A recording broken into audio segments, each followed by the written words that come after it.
नमस्कार, कैसे हैं आप? क्या केजरीवाल अब क्या विज्ञापन के टुकड़ों से मीडिया को अपने हिसाब से नहीं हाँक पाएंगे? गृह मंत्रालय के द्वारा जारी नोटिफिकेशन के बाद अब दिल्ली सरकार के मुखिया एलजी ही होंगे और दिल्ली की सरकार अपना कोई भी फैसला विधायिकी या प्रशासनिक बिना उपराज्यपाल की अनुमति के नहीं कर पाएंगी। मतलब जिस ढंग से एडवर्टीजमेंट देकर के मीडिया को अपने हिसाब से केजरी हाँकते रहे हैं और ये देखा जाता रहा है कि कस्बा नुमा शहर का मुख्यमंत्री टेलीविजन पे सबसे ज्यादा रहता है, उस अनुपात का दशांश भी यदि देश के दूसरे राज्य के मुख्यमंत्री आ जाएं तो टेलीविजन पर न्यूज रह ही नहीं पाएगा, सिर्फ ऐड होगा। ये बात मैं क्यों कह रहा हूं? इसलिए कि दिल्ली में जो अराजकता की स्थिति हुई और जिस ढंग से दिल्ली हाईकोर्ट ने दिल्ली सरकार को फटकार लगाई, ऐसा बहुत कम देखने को मिलता है कि सरकार के लिए राज्य हाईकोर्ट ये कह दे कि आपके पावर को छीन करके हम केंद्र सरकार को क्यों ना दे दें। आपने दिल्ली में लोगों को मरने के लिए छोड़ दिया, रेमडेसिविर की दलाली होती रही और आप चुप रहे, लोग ऑक्सीजन से मरते रहे, आपने कोई व्यवस्था नहीं की। ये उन हाईकोर्ट ने कहा जिस हाईकोर्ट को लेकर के नेशनल मीडिया, खैराती मीडिया ये कहती रही, ये षड्यंत्र करती रही कि सुप्रीम कोर्ट के को तो केंद्र की सरकार प्रभाव में ले लेती है, हाईकोर्ट अपनी मर्जी से काम करता है। तो दिल्ली हाईकोर्ट के साथ साथ बॉम्बे हाईकोर्ट ने भी महाराष्ट्र सरकार को उधर फटकार लगाई, इधर दिल्ली को तो उधर महाराष्ट्र को।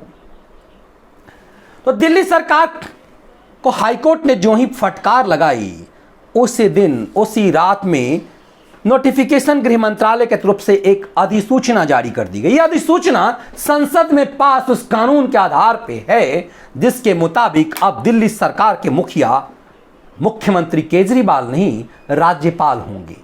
तो मामला क्या सिर्फ दिल्ली तक है या इसका असर महाराष्ट्र तक जाएगा? महाराष्ट्र में गृह मंत्री रहे अनिल देशमुख से 8 घंटे तक सीबीआई ने पूछताछ की, मीडिया से खबर गायब रही क्योंकि दिन रात ऑक्सीजन से मरते लोगों की खबर और भय बेचने का धंधा टेलीविजन पर चलता रहा। तो आपको हमें पता ही नहीं चला कि महाराष्ट्र के पूर्व गृह मंत्री, महावसूली सरकार के गृह मंत्री, जिन पर 100 करोड़ रुपए प्रति माह के वसूली का आरोप उसी राज्य की राजधानी के कमिश्नर ने लगाया, सुप्रीम कोर्ट के बाद हाई कोर्ट में इस मामले की सुनवाई हुई और फिर सीबीआई जांच के आदेश दिए गए तो सीबीआई ने लगे हाथ एफआईआर दर्ज कर दिया। 8 घंटे तक पूछताछ की अपनी हिरासत में लेकर के, लेकिन गिरफ्तारी नहीं हुई अनिल देशमुख की। लेकिन अनिल देशमुख के खिलाफ जानकारी के मुताबिक, सूत्रों के मुताबिक सीबीआई को इतने पुख्ता सबूत मिल गए हैं कि उनकी गिरफ्तारी तय सी मानी जा रही है। तो क्या राज्य के गृह मंत्री के गिरफ्तारी के बाद सरकार सकुशल रह पाएगी या फिर 2 मई को बंगाल के चुनावी फैसले के बाद कोई महाराष्ट्र में निर्णायक फैसला होगा?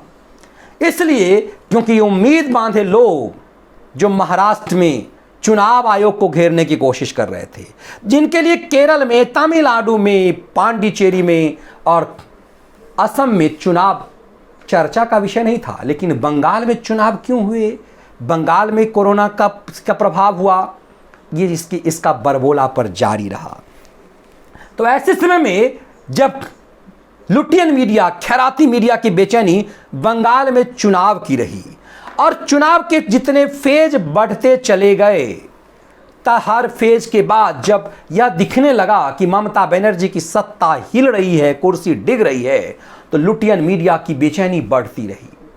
प्रशांत किशोर का वो क्लब हाउस का ऑडियो सामने आने के बाद तो इस बात की संभावना और बढ़ गई कि ममता बनर्जी की राजनीतिक बाँछें मजबूत करने के लिए बंगाल में चुनावी समीकरण तय करने गए पीके उर्फ प्रशांत किशोर ने स्वयं मान लिया मोदी विरोधी, घनघोर मोदी विरोधी रवीश पांडे और सुसु पत्रकारों के गैंग के सामने में कि बंगाल में ममता बनर्जी की कुर्सी जा चुकी हुई है।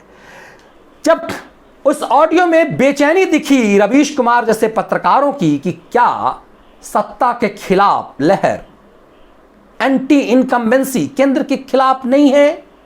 ऐसी मूर्खता का प्रदर्शन करते नजर आए। तब लगा कि मोदी विरोधी पत्रकार जो प्रशांत किशोर के साथ बैठे थे, उन सब के सपने डूब गए। मतलब ये कि जब खुद प्रशांत किशोर मान रहे हैं कि बंगाल में यह छवि बन गई है कि पिछले लगभग 50 साल से बंगाल में तुष्टीकरण ही तुष्टीकरण हुआ है, चाहे वो कांग्रेस का शासन हो, फिर वामपंथ का शासन हो, या फिर टीएमसी का शासन हो। आम लोगों को लग गया है कि एक हिंदू का बंगाल में जीना बीतते दौर में दूभर हो गया है। ऐसे में प्रशांत किशोर ने खुद स्वीकार कर लिया कि ममता बनर्जी की छवि एंटी हिंदू की हो गई है। दलितों का वोट पूरी तरह से भाजपा की तरफ जा रहा है। ये जब उन्होंने स्वीकार किया तो फिर सफाई देने के लिए तमाम टेलीविजन चैनल पे उतरे। सफाई तो दिए, लेकिन उनकी सफाई में बॉडी लैंग्वेज कमजोर थी। हर चैनल को जब उन्होंने इंटरव्यू दिया था, उस इंटरव्यू में उन्होंने कहा कि सरकार को जिता हम नहीं सकते, सिर्फ परसेंटेज बढ़ा सकते हैं। प्रशांत किशोर की ऑन कैमरे उस छुपा ऑडियो के बाद ऑन कैमरे के रिकॉर्ड में भी यह साफ हो गया कि प्रशांत यही कह रहे हैं कि ममता बनर्जी को हम जिता नहीं सकते, परसेंटेज बढ़ा सकते हैं। प्रशांत किशोर की इस स्वीकृति के बाद रही सही कसर भी पूरी हो गई कि ममता बनर्जी की हार तय है। और अमित शाह यूं ही नहीं कहते कि 200+।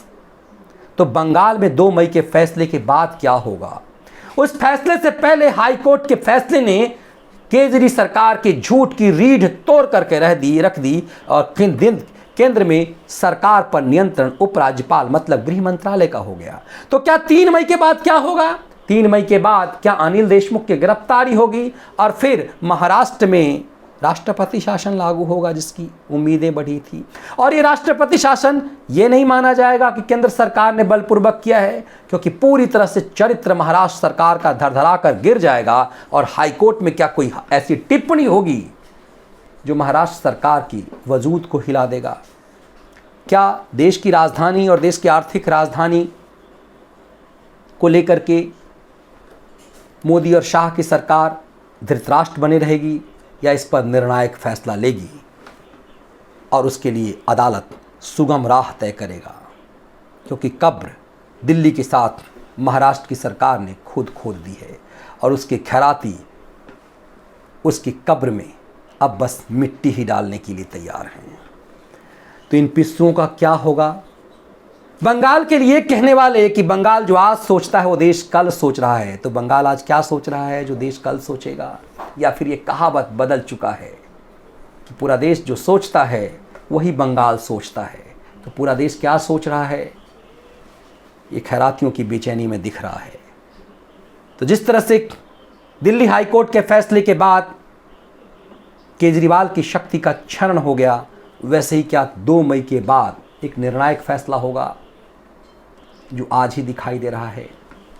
यदि विश्लेषण पसंद आए तो चैनल को लाइक और सब्सक्राइब जरूर कीजिएगा और उस घंटी को ज़रूर दबा दीजिएगा ताकि आपको नियमित नोटिफिकेशन मिल जाए। इस चैनल के साथ साथ यदि आप लाइव विश्लेषण देखना चाहते हैं तो द मनीष ठाकुर शो के साथ द व्यूज़ मीडिया चैनल पर जा करके उसे सब्सक्राइब करें और वहाँ भी घंटी दबा दें ताकि आपको उसका भी नोटिफिकेशन मिलता रहे। बहुत बहुत धन्यवाद।